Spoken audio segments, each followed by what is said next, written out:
The opening sequence of this video contains a flickering effect that may cause discomfort and trigger seizures. Viewer discretion is advised. God's wrath is evident in the Scriptures. The Lord has taken action against individuals, cities, nations, and at one time the entire world. Some believe the end times will be marked by a series of trials that will afflict the globe. Pestilence, disease, destruction, and supernatural actions will manifest as the anger of God toward a world turned to evil is poured out.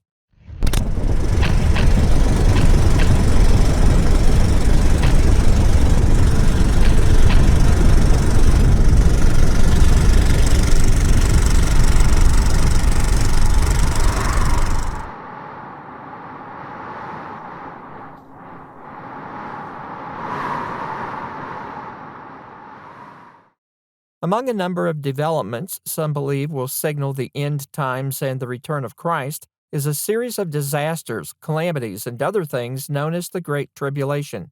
This period is said to represent God's fury poured out on a world that has given itself almost completely to the influence of Satan and his representative. For 7 years, this will ravage the planet and will end when Christ returns to face the armies of darkness and establish his kingdom. This is difficult for anyone listening to the news and other current events because they all seem to fit this pattern. Some may wonder every day if the end times have begun and feel anxious that they're still in the world instead of being taken, as we discussed in the last lesson. Historically, major conflicts and other things have been interpreted as the beginning of the tribulation. We'll talk about some of those ideas that have been proposed over the past century in a later lesson. But for now, we need to take a careful look at this teaching. In this lesson, we'll examine the basis for belief in the Great Tribulation, the tribulation in context, a review of the contextual timelines. Let's take a look at each of these. Over the years, as I've talked to people about the subject of the Great Tribulation and the end times, there's a focus on two areas of Scripture that mention this. The most prevalent is Matthew 24, which I covered in a previous lesson, and which we'll examine here as well. Luke records aspects of what Christ conveys to the disciples in Matthew 24, but doesn't refer to the period of tribulation that Matthew does. The second place that is used to support the idea of such a period is the book of Revelation. We'll talk about Revelation in this lesson and others moving forward, as many of the images and ideas associated with the end times are found in John's writing. Let's take a look at these passages, and then we'll explore their context as we did when discussing the rapture. Matthew records Christ's answer to his disciples' questions after his lament over the city of Jerusalem, indicating it was going to be destroyed. The disciples in turn asked when these things will take place and requested to know the sign that would precede Jesus' return to earth. I divided Christ's response into 3 groups of verses. One group detailed social, religious, and political changes that would take place. A second group drew on the prophecy of Daniel referring to the destruction of Jerusalem, and a third group that specifically refers to the second coming of Christ. The verses in Matthew 24 referring to each of these groups are: Group 1, social, religious, and political changes, including the spread of the gospel and rising persecution against Christians. Group 2, statements about the coming destruction of Jerusalem with reference to the prophecy of Daniel about the abomination that makes desolate, referring to the approach of the Roman army in AD 70. Group 3, specific statements about Christ's return, including the fact that only God knows when this will happen, and Jesus' declaration that no sign will precede the event. Christ emphasizes the need to be faithful and vigilant so we aren't caught off guard when he does return. As a reminder, we can rule out anything that would act as a sign, as an indicator of Christ's second coming and end of the world. Statements, therefore, appearing in the first 2 groups of verses will necessarily refer to events other than the second coming. It is in that context we find statements about tribulation that we'll examine more closely in a moment. The second source for the idea of the Great Tribulation comes from the book of Revelation. Several chapters in the book speak of the rise of the beast and a subsequent judgment to come on this power. Throughout the book are statements concerning tribulation. John, writing to the 7 churches of Asia, notes that he is their companion in tribulation. Addressing the churches individually, John records Christ's knowledge of the tribulation facing the church at Smyrna in Revelation 2:9 and informs them that they will face more in Revelation 2:10, emphasizing the need for them to remain faithful. Christ also states that he will bring tribulation on those who failed to repent of their deeds in the church at Thyatira in Revelation 2:22. Revelation depicts various judgments that are to come on the oppressive world power in Revelation chapters 6 through 10, including the opening of 7 seals, the image of the 4 horsemen of the apocalypse, and 7 angels who sound trumpets, resulting in catastrophes in the world. Toward the end of the book, 7 last plagues are delivered in Revelation 15, followed by the pouring out of 7 vials of God's wrath upon the world in Revelation 16. The number 7 is a prominent figure in the book, but there isn't a reference to a 7-year period of time that coincides with the teaching of the Great Tribulation.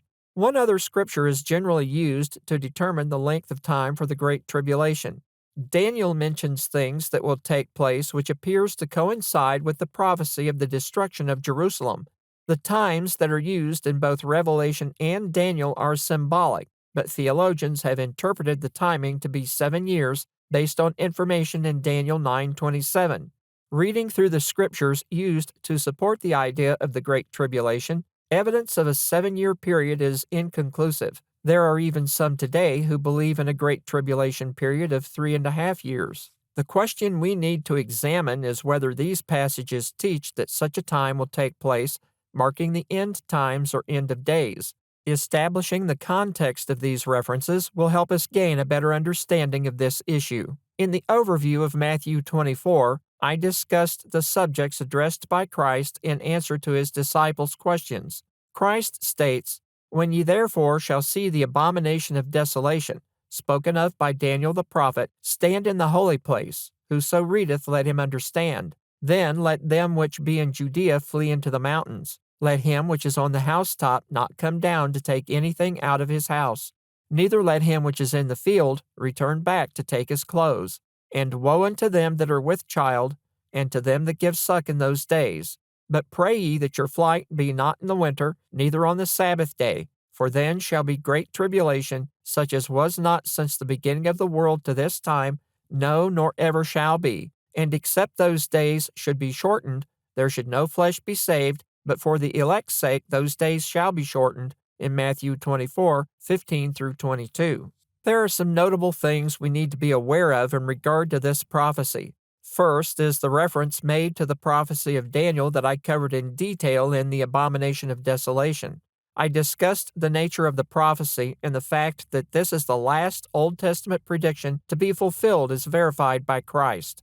The tribulation under consideration in Matthew 24 is specifically tied to the Roman siege of Jerusalem. The writings of Josephus and other historians of the time discuss the brutality that took place inside the city as the inhabitants turned on each other. Because of the severity of the distress, Christ stated that God would shorten those days for the elect's sake, as we just read. The elect in this context refers to those who are Christians.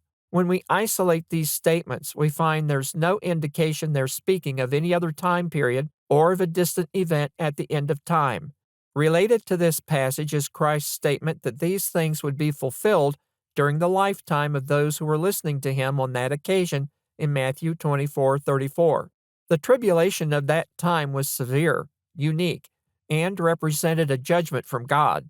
Luke records Christ's statements about the destruction of Jerusalem and adds that these were the days of vengeance in Luke 21:22.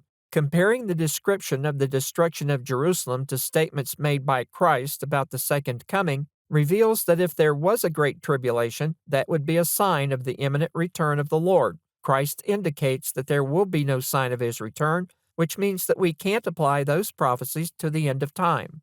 The next context we need to determine is that of the book of Revelation. The opening of the book begins to set limits that must be understood and respected. The first of these is that John provides a time frame for the fulfillment of the things he's writing about. The revelation of Jesus Christ, which God gave unto him, to show unto his servants things which must shortly come to pass. And he sent and signified it by his angel unto his servant John in Revelation 1:1. The key statement here is that things must shortly come to pass. The idea that these things were to take place shortly has led to a lot of debate and discussion. Some think that the events prophesied in the book were fulfilled in the next 10 years, while others extend that to 50 years.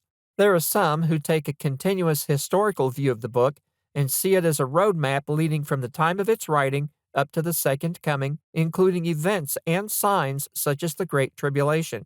Carefully going over the characteristics of the fulfillments described by John, it's possible that the shortly in verse 1 encompassed the next several centuries. The idea that Revelation extends into the modern era prophetically doesn't fit the overall purpose of the book, which is a part of establishing the context.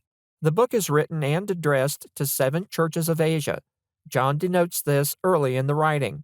John to the 7 churches which are in Asia. Grace be unto you and peace from him which is, and which was, and which is to come, and from the 7 spirits which are before his throne, and from Jesus Christ, who is the faithful witness, and the first begotten of the dead, and the prince of the kings of the earth, in Revelation 1:4-5. We now have 2 important keys for establishing the context. We have the book written specifically to 7 churches located in the region of Asia Minor. The prophecies are things that are to shortly come to pass. The final piece lies in the opening, indicating the nature of the book itself. John states that the contents are the revelation of Jesus Christ, which God gave unto him, sent and signified it by his angel unto his servant John in Revelation 1:1. 2 words in this first sentence provides detail about the nature of the book. The first is revelation. The word expressed here in the Greek is apocalypsis, or apocalypse. Vine states that this refers to an uncovering, or an expression of the mind of God for the instruction of the church. The second is the word semino, rendered as signified, which means to give a sign, indicate, or to express by signs. Putting these 2 things together, we see this as a message from God delivered in a series of images, visions, or signs. Something that has to be remembered is that this implies that the things expressed are being rendered in a non-literal form. A mistake frequently made in interpreting prophetic language is to literalize symbols or remove them from their context, which will distort the meaning. So with Revelation, we have a letter which is a message to 7 churches in a specific region. The content is from Christ, who received it from God. The message is expressed in signs or symbols. Events in the book had reference to specific powers and figures. This isn't a study of the book of Revelation, but we can identify specific things in the letter which will deepen our understanding of the purpose and therefore the meaning of the book.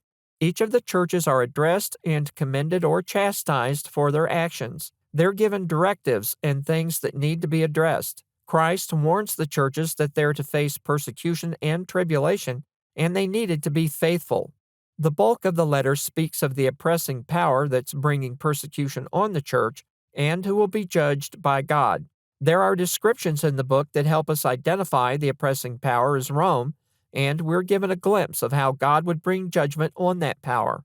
The end result of enduring the trials they were to face appears toward the end of the book, as the Christians are assured that if they're faithful, their names will be recorded in the book of life and they'll have an eternal home with God and Christ. There's an underlying theme to the book, one which I believe is overlooked and often mistaken for other things.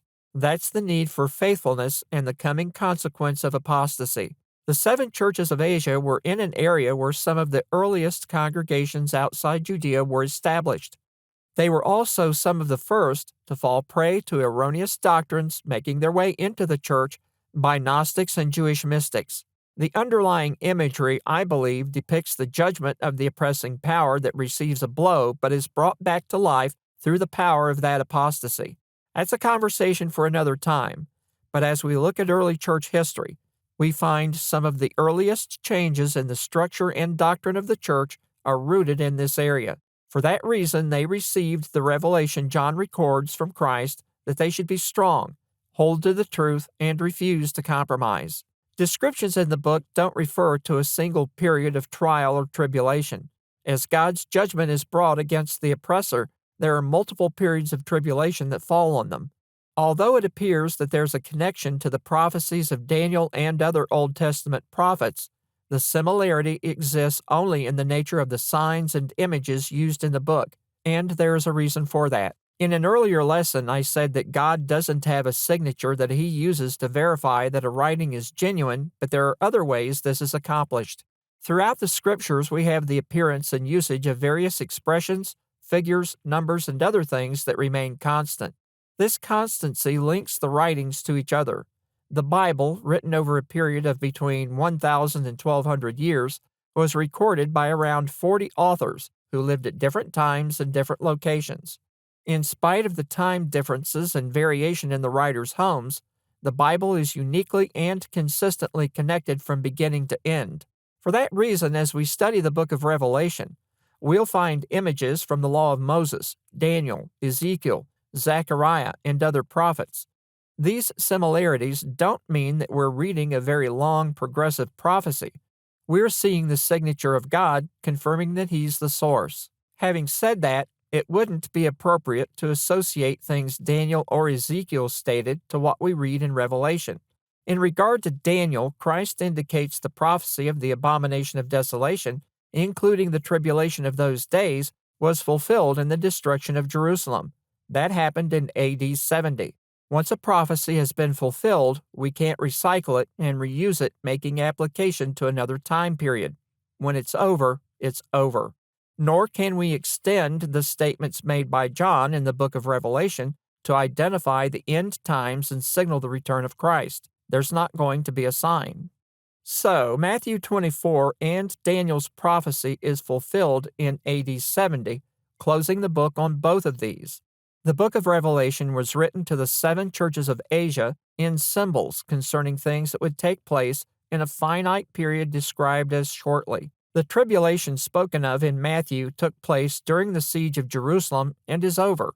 The tribulations mentioned in Revelation are numerous and are in reference to the oppressing power Rome, who would be judged and ultimately destroyed by God. Today, the Roman Empire is a thing of the past. Its influence on the world is still felt, but the power it wielded and evil it practiced are over. The real lesson we need to learn is that God remains the final authority and power over the nations and exercises that power even today. We've reviewed the scriptural evidence, so now we can step back and take another look at the relative time frame in which events associated with a period of tribulation will take place. We have the prophecy of Daniel of the abomination that maketh desolate in Daniel 12:9-13. We have Christ's reference to this specific prophecy with the associated tribulation in Matthew 24:15-16. We know that Christ stated those things would take place during the lives of those listening to Him on that occasion in Matthew 24:34. Historically, we know these things took place in AD 70. As I stated earlier, once a prophecy has been fulfilled, it can't be recycled and applied to another time period or event. Fulfillment means that the prophecy is closed. Some today take the descriptions in Matthew and associate them with statements about tribulation that are found in Revelation.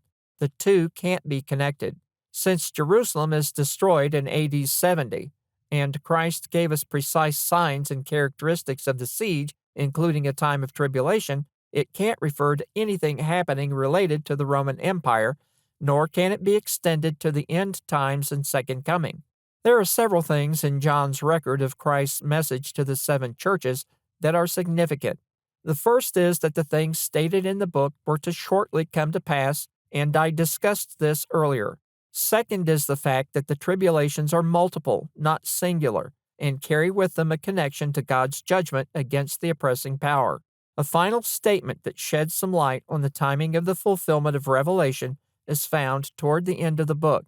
John writes, "And I, John, saw these things and heard them. And when I had heard and seen, I fell down to worship before the feet of the angel which showed me these things. Then saith he unto me, See thou do it not. For I am thy fellow servant, and of thy brethren the prophets, and of them which keep the sayings of this book. Worship God. And he saith unto me, Seal not the sayings of the prophecy of this book, for the time is at hand. In Revelation 22:8-10.